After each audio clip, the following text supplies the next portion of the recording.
Okay, we're almost there. Let's see. We are live.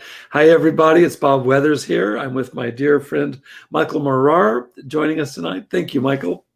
Hey, Bob. Yeah, thanks for having me. Yeah, thank you. Every other week, Michael and I meet, and we start off with a topic, and we try to do our best not to address it. And so here's the topic we're not going to talk about tonight: how to identify high-risk situations. Michael and I were just teasing before we met because there was some interesting slapback echo going on, and this is where life imitates art, or vice versa. That was our high-risk situation of the moment. Was what the heck are we going to do with this echo? But Michael fixed it. So thank you, Michael. Thank you. But Michael, everyday frustrations that really can be just as troublesome or difficult to navigate as they kind of all accumulate at once and maybe seem to hit us all at once anyway. Yeah. You remind me of my friend Gary in graduate school, Gary Moon. He wrote a paper on cumulative stress, and it was my introduction to that term. And it was that point, is that for most of us, it really is death by 1,000 paper cuts. It's not the single axe blow. It's just the accumulation of it. And I think that's the case for me. It's interesting, Michael, this afternoon I had a client here locally in recovery who asked me, he's asking me about, he's very earnest about his recovery.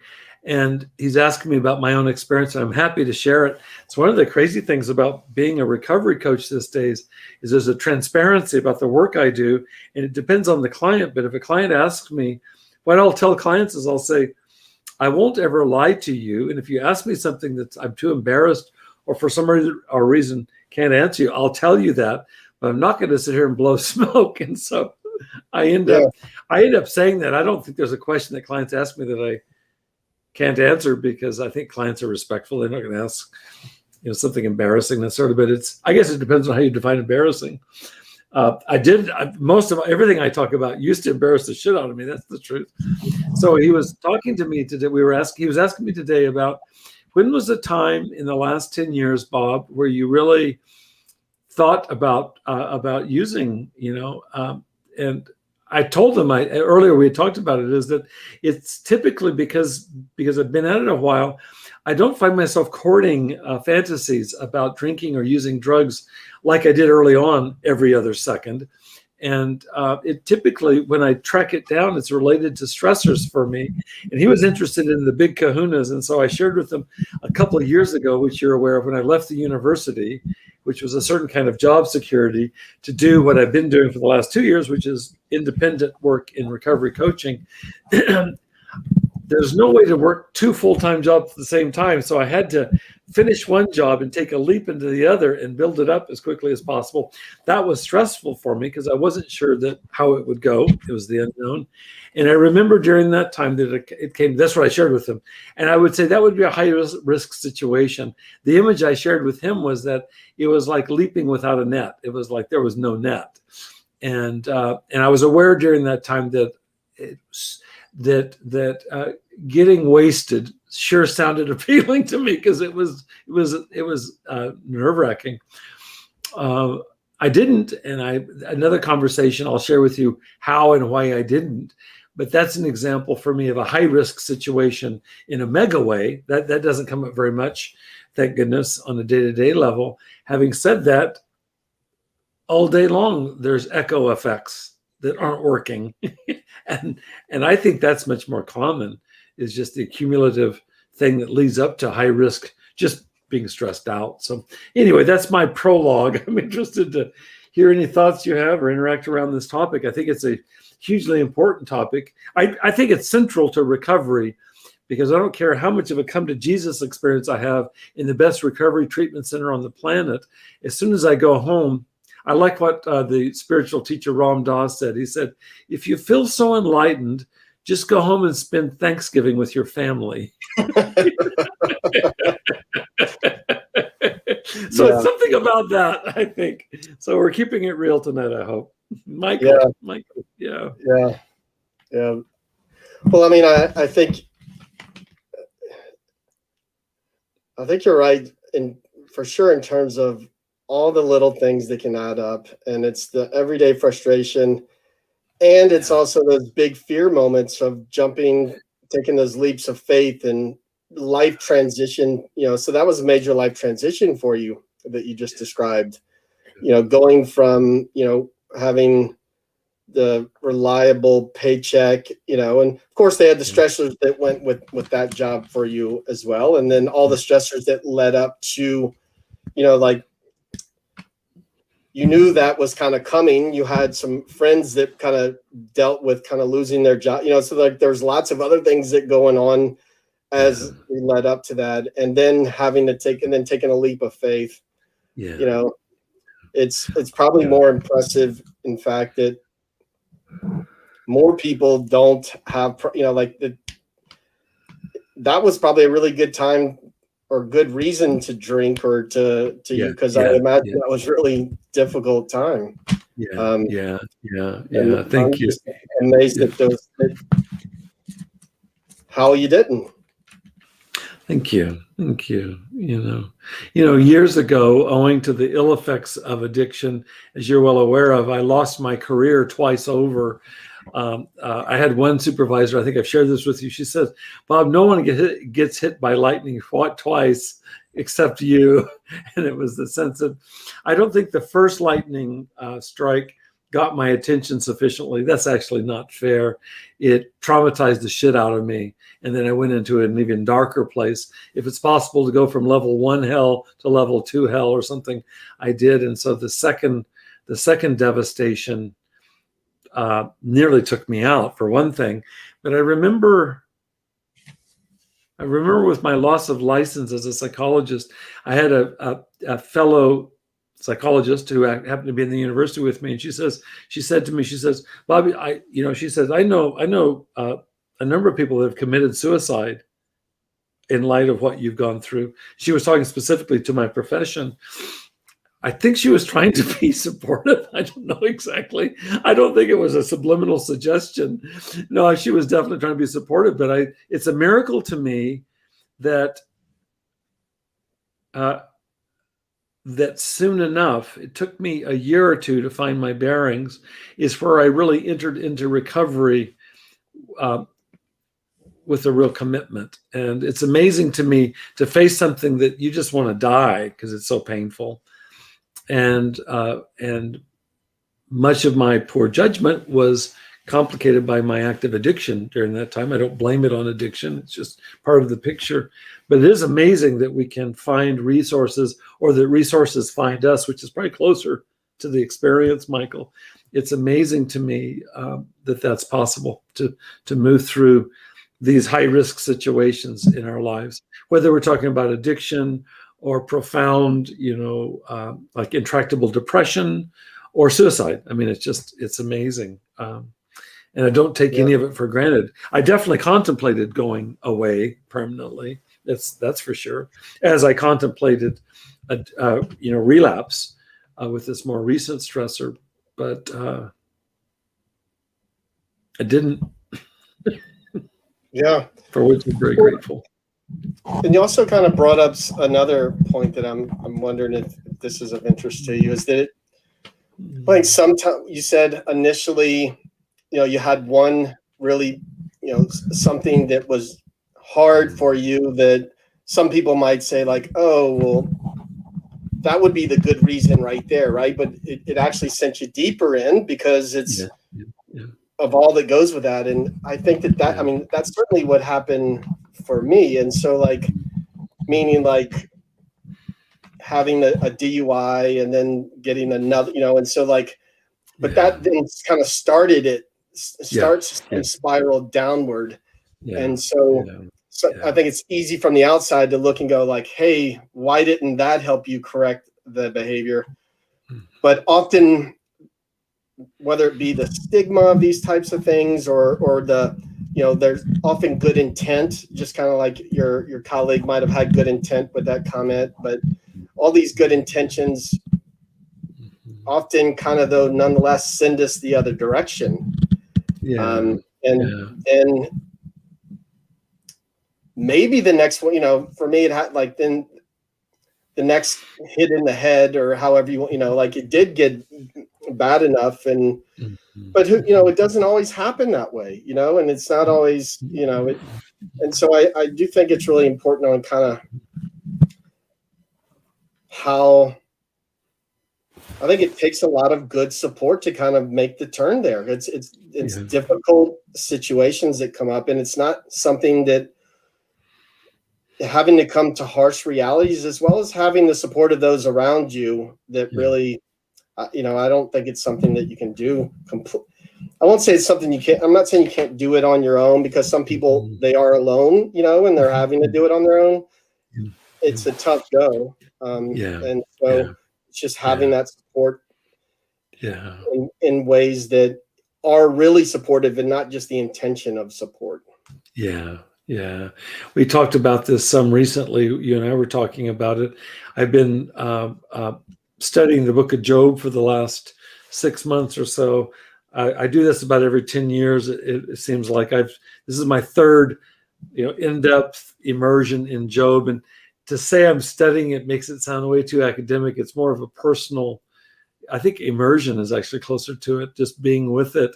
And it's such a profound piece of literature, just looking at it outside of its religious connotations.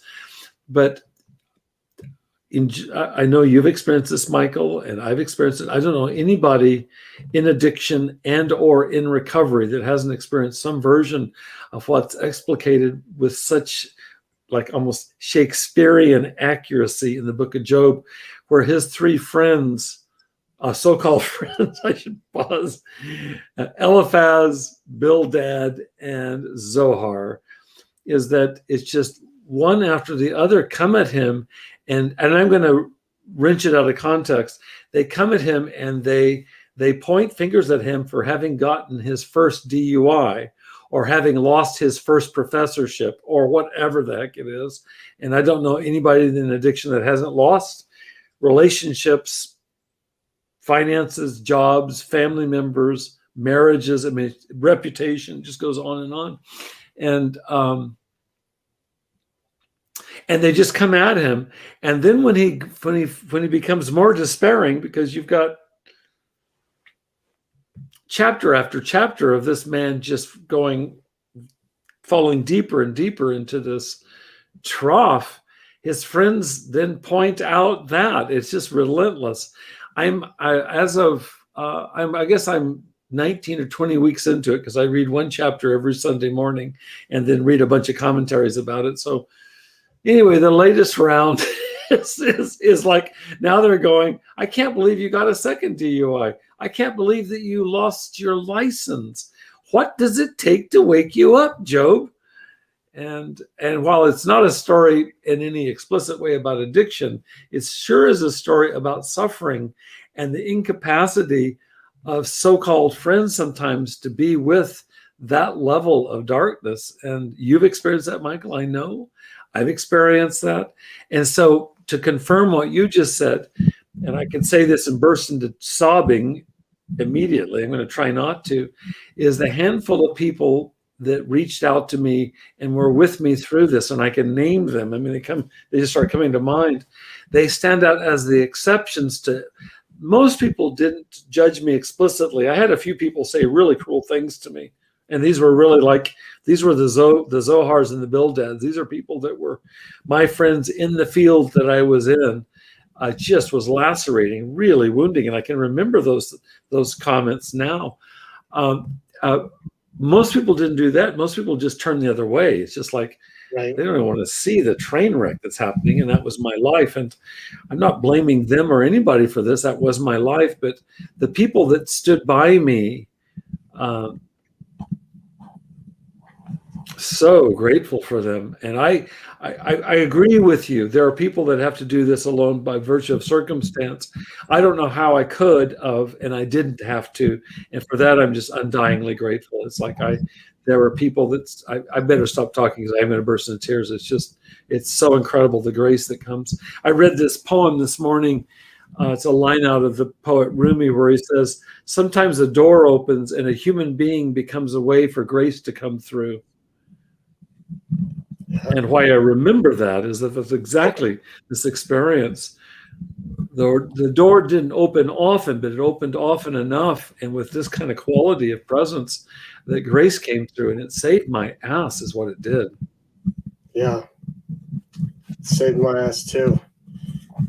And you know what I was just realizing too is I was wondering, was what we were talking about the whole time that kind of makes it difficult sometimes to get headed in the right direction, or why it might make it difficult to continue down a spiral? Is it shame, right? Is it the shame itself that emerges there that then becomes the secondary problem, or is it the new primary problem? Yeah. For me, it was the new primary problem. Michael, we've talked about this before, and others who've been here will have heard this, but I'll tell you my experience, and I'd really like to compare it with your experience. If you'd asked me at any point leading up to the beginning of the debacle, Bob, do you experience, I don't know what, do you experience shame, or do you experience self-condemnation? And I would have said no. I think that's not exactly accurate. I wouldn't have lied saying that. I just wasn't aware. But I'll guarantee you that there was no theory about this when it began to hit. And then you could ask me, and that's all I knew. And I've shared with you before, Michael, I can remember moving into a new epoch in my life, a nightmare epoch, of whenever I looked at people, I was full on paranoid. I'd look at people and I couldn't imagine that they looked at me any differently than the way I was looking at myself. I didn't even see it that clearly, but I just assumed everybody knew my story and was judging the shit out of me. And so it was the primary problem for me. And Michael, I couldn't, this is why I went deeper in my addiction. I couldn't sustain it. I couldn't continue feeling it. And I couldn't find any way out of it, because I literally couldn't find any way out of it. And the very gradual healing of that is the last 10 years. Yeah. Yeah. I don't know how anybody sustains sobriety of any kind, including literal sobriety, much less emotional or spiritual sobriety. I don't know how anybody sustains that under the weight of the kind of self-loathing and the self-judgment that goes hand in hand with addiction and recovery. I mean, face it, if you're in recovery, that means that you fucked up bad somewhere anyway, right? So it's not like you get out of it by being in recovery. It's like, it's just, so it's at the front of my work with the clients I work with, but it was at the front of my own healing. It became clear to me, there's no way I'm going to stay sober if I don't find skillful means to deal with this. And it was a very, very gradual process. But if I hadn't found tools that helped me, for example, self-forgiveness practice and so on, I'd be dead in the water. There's no way. And it seemed like what you said there too, and at least because it was my experience as well around, I probably would have said the same thing when you said that about shame, is that you didn't realize it was operating on you exactly. And that's how it is so destructive, is because it's elusive. It's it's just underneath the surface enough, and to be insidious over time, because you don't even know it's there operating on you, but it's doing a hell of a job on you. And so and even as you were saying that, I was thinking that when you don't know it's there, you just know that something's there, and when you drink or use, then it goes away, right? Yes, and so exactly. And so then once you realize it's there, then you can make a conscious choice one way or the other, at least. Even if you did choose to drink then or something, at least you're able to make a conscious choice to face it or not. But the hard part, and it was something that it took me some time to notice it was operating on me. And I, quite honestly, I'd say that I just bare knuckled it until that. And I don't mean bare knuckled it from wanting to drink. I mean bare knuckling it from the tyranny of shame, quite honestly. Thank you. I've puzzled over something over the years, Michael, and it's getting clearer to me these days. almost any religious tradition, and you also see this in inspirational little quotes and motivational posters and stuff. They'll have something to this effect. And it's actually being even further illuminated right now as I'm listening to you. Here's an example. This is also from the medieval Persian poet Rumi. He's a favorite of mine, and he says, "What hurts you blesses you."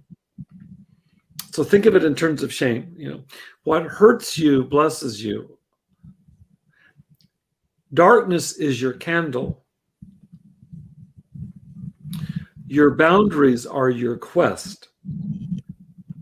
Now, I've puzzled over that for about 25 years, and I'm beginning to get more of a sense of that. But it just what came to me right now in that passage, and it's, everybody has different messages that they've come across that touch that. It doesn't, there's different language. Rumi in another place says, your defects are the way that glory gets manifested. Keep looking at the bandaged place. That's where the light enters you. Same sentiment. It's like going into the darkness. Darkness is your candle. Keep looking at the bandaged place. I'll tell you, for me, and it just opened up for me listening to you, is that I think shame had to get so bad for me to be undeniably that it's a real thing. I've done a fair bit of study of shame, the psychology of shame, in the last 10 years, and I've done a fair bit over, ironically, 10 years ago, I wrote an article on shame. So I'd read about it, but this is a different relationship. This isn't a term paper on shame, is it? And you got a different relationship and came to know it in a different way. Yeah. I'd like to go back and rewrite the article, revisit the article. I thought about that over the years. But one of the things I found in my review of the literature, and it's quite extensive on the psychology of shame, is that most people are not aware of their shame. Some people are. But you think about this clinically in terms of clients that come to see you at the clinic. Most clients don't come in and say, Michael, I'd like to work on my shame. It's just not what people present. And you need to ask sometimes, is it shame could evoke shame, right? Is even It's tantamount. I'm going to say this in a way that you just love. I think it's tantamount to being an un-American. And I say that with tongue in cheek, but it's like, it's true. It's like, our country of manifest destiny and power over thing, and aren't we great and all that kind of stuff. Shame is to say that you're ashamed, at least in the context of our country, which I think it'd be different if you were living in France or Germany or Italy, owing to what they've been through in the past century. But in our country, you can actually get away with it, and it sounds unpatriotic to talk about being ashamed. And then add to that being a guy. I mean, we're allowed one emotion. I mean, this is obviously stereotypical. We can be pissed. You don't be afraid. You don't be sad. And you sure as heck don't betray any lack of self-esteem, hence shame. Right.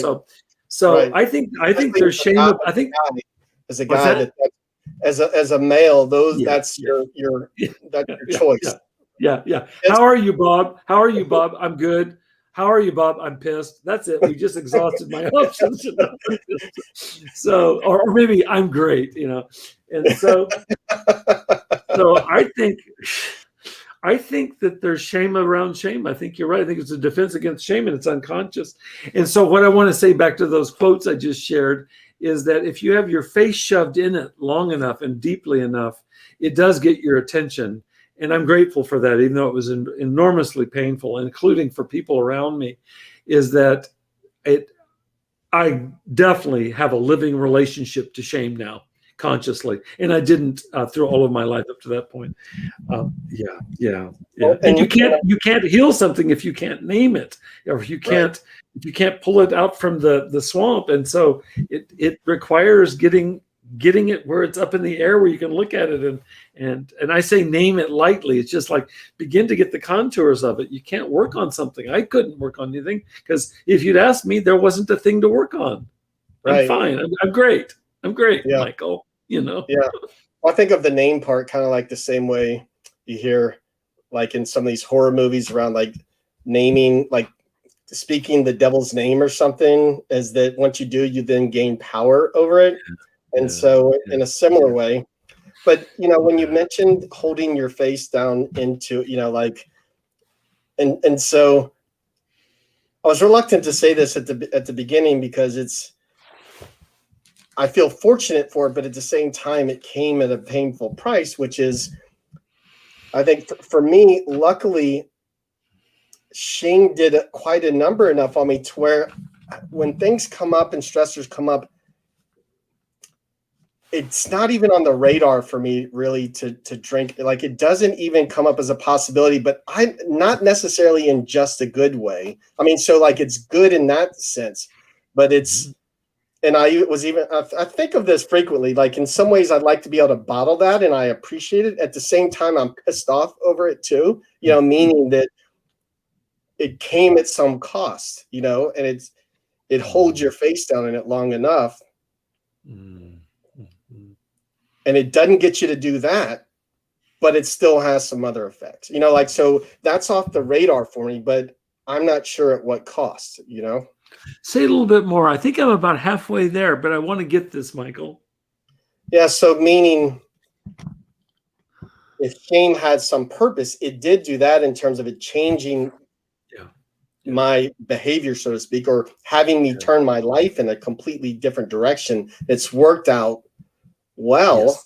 Yes. However, that there was a lot of cost involved, so although that is not a temptation for me to drink or to, to lose my consciousness somehow to avoid pain, like that just doesn't come up for me. Okay. But I'm not sure, sometimes I wonder that, so what it leaves me with still is the heavy burden of shame.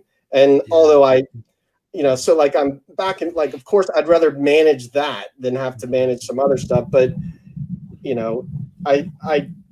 I'd like to think there's other ways to be able to kind of be in that place. Yeah. But it happens to be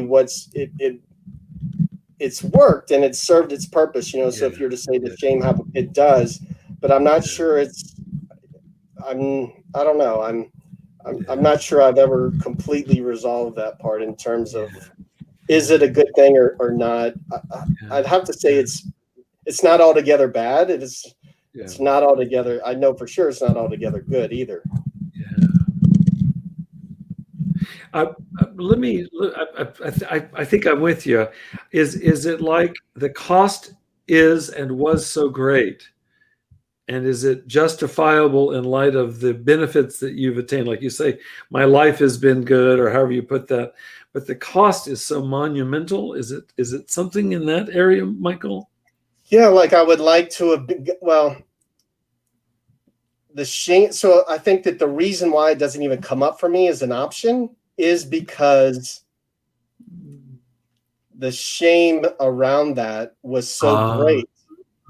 Okay. And so that shame in some ways taken that off the board for me, because it won't, like, it doesn't even allow me to consider that as an option. I'm not sure I want the shame there to be that thing that takes it off the board. Thank you for being patient with me. It took a while. I think it might be the hour of the day too. I'm a little bit thicker tonight, and I apologize for that. No, I feel like I'm right. No, with I you appreciate you sticking with me, because like I do want to. I know that it's all connected in my head, very. But how I verbalize that, I know it's not quite as connected. So I'm glad you continue to clarify. Yeah, we talk in psychology about positive motivations and negative motivations, and I think honestly, I'm not proud about saying this. I think much of my motivation in the last 10 years of my sobriety has been negative motivation. I think it's the devastation that I caused my wife, my daughter, friends of mine, family, my career, all of that, and so. There's that, and it's achieved its effect, including, a huge dose of shame. There's almost like two different lines that have been, I sense this, and this is a more recent phenomenon. I don't have a date for it, but that motivation feels like it's beginning to, I don't know if it's declining or it's just that there's another one coming in that's over it, and so it looks like the other one's declining. I'm not sure how it's all going. But I do think about this more and more, and this is conscious for me, and it's relatively new, and I wish it wasn't so damn new, but it's the truth, is that I like so much. I think some of this is a function of my age too. I turned 66 in May. I don't have that much time left. Maybe I'll live to May. I don't know, but I don't have that much time left. Is that the positive, and I think it's implied also in another piece of what you said. There's something about living what I feel like as being whatever I can contribute in the years that I have left. I'm so grateful for what sobriety, and I think of sobriety writ large across the board, multiple levels of, I don't even like the word sobriety, but of whatever. Okay. Yeah. I don't like any of the words. I don't. But that it has its own. There's something. It's intrinsically such a blessing, and it's like that. I think, I'm not sure. I don't know that I can know this. I feel like that's overtaken the former, and now it's like I just really, really value having all cylinders firing. And I'm not talking about some superhuman way, because I'm not. But I just like being present. I like what that's like. You could say this is the ultimate selfishness. If it's me with you, Michael, even if I'm tired tonight, I want my tiredness to be a good tired and not fucked up by my being hungover or by my craving or by my being loaded, and in any form, whatever that is. If it's not with alcohol, then it be with sex. If it's not with sex, then have it be with consumerism. If it's not with consumerism, have it, we can just go down the list of all the shit that could be there. And the fact is I'm human, so I'm watching that stuff on a daily basis with some interest. But it's like, I really like, it's its own reward, I guess is what I'm saying. And it wasn't always that way for me. I felt like it was almost like external locus of control, and I'll put shame in that pot. Man, if you do that, you're going to lose so much, Bob. And at this point, it's almost, I guess it's different sides of a coin. At this point is by embracing your life with integrity. I'll use that word rather than those other words. You gain so much, Bob. There's so much richness. There's so much grace. There's so much hopeful contribution. It's like that's what gets me out of bed in the morning and keeps me at the various practices. Yeah. And I hope I'm not talking a line of shit here. I really do. No, I'm resonating with what you're saying too. Is I think another word you might be looking for is consciousness, right? And so it's yeah. So I think we have some choice, because to, like, when we're dealing with shame or any problem, we can kind of go towards tuning out more, and moving away from consciousness to help deal with it. And I think Jung speaks of this a bit in terms of, or we can go uber kind of conscious on it, and then that becomes a different way to kind of move through it in a preferred way, I think, at least for me. And so I have some of those same thoughts in terms of, in the past, maybe I might have wanted some altered consciousness, and now I just don't have any desire for that, in wanting to be present and wanting to stay in control, and whether that's good or bad, I don't know. Like, I'm not wanting to lose that consciousness. Yeah, that's good. I like that uber consciousness. I think I mistook altered states of consciousness. My doctoral dissertation was on altered states of consciousness. It's in the title on the spine of my dissertation. And I decided that wasn't enough. I was going to just become a personal expert, And I think this is oversimplifying, but I think I mistook, for me, altered states of consciousness as being uber consciousness. And some altered states are uber and some are unter. There's uber and there's unter. And I spent a lot of time, the German word for under is unter. So we'll go with unter, and uber is over. So unter consciousness, I wasn't interested in conventional consciousness all that much, or let me put it this way. I wasn't all that captivated by the conventional most of my life. And at some point I decided that I'm just going to go full on non-conventional, and I went unterconventional way more than I realized and got myself into a thicket of problems. No one to blame for that. Even myself, I just got myself into a huge problem. I got in way over my head with addiction. And what I desired was uber consciousness. And without getting all heroic and uber Superman type shit, that's what I wanted. That's what I wanted. I had glimpses into that in my altered states. That's the crazy thing, is that Right. Yeah. the crazy thing about altered states is Maslow talks about peak experiences. I like the way that Ken Wilber talks about it. Maslow means peak like a mountain, and Wilber uses peak as P-E-E-K, like you peek into another reality. And I had experiences like that with altered states with every substance, including alcohol and all the other drugs. It's just that it's not sustainable, and it carries with it a heavy price of unterconsciousness. And I ended up finally kind of taking up permanent residence in the unter world, and much to everybody's dismay, including mine. Yeah. So we're voting for Uber consciousness. Michael, we have to stop. I'm gonna die if I don't eat some Uber food for my Uber for my Uber consciousness' sake. Yeah. I love where we go. It's so damned creative. My God, I hope some of this lands in a favorable way for those that check this out, either live or afterwards. There's so much richness here. It's really uniquely here in our interaction. It's such a joy to me, Michael. Yeah, and I hope it makes sense. Like sometimes I'm wondering, would it even make sense to me if I was watching? I don't know. It makes sense in this present moment with you. That's for sure. So yeah, I enjoy our talks about. I don't have any illusion that we're talking about something that's going to become a mass movement anytime soon. But you know what I think, Mike? Yeah, exactly. You know what I think, Michael, is I feel like there's other Bobs and Michaels out there. And I think that if we talk about consciousness, Uber and Unter, I feel like that there's plenty in the conventional world to meet the needs of those that have conventional questions, or maybe don't have questions, which makes them conventional or whatever. And I feel like they're well fortified. I really do. I really do. And God bless all of that. That keeps the world running in some significant ways. But my heart is for those that seek what we're talking about and get confused along the way. And I don't think that we're the only Bob and Michael on the planet. I really don't think so.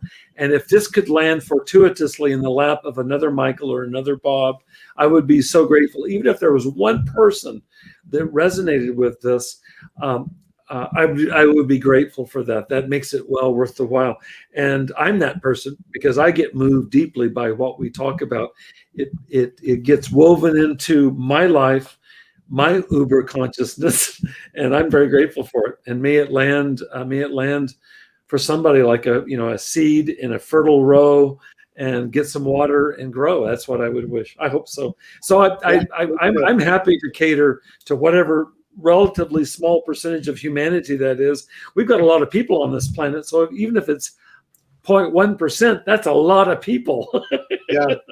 So. Yeah. Well, and I think maybe just the last thing I'll say too is that I think it's important to know too that the difference between Uber and Unter consciousness might just be a hair of a turn to the left or the right, and it's super easy to confuse those. And so for anyone who might think that they've confused them, I think it's a really easy thing that has the same intention there.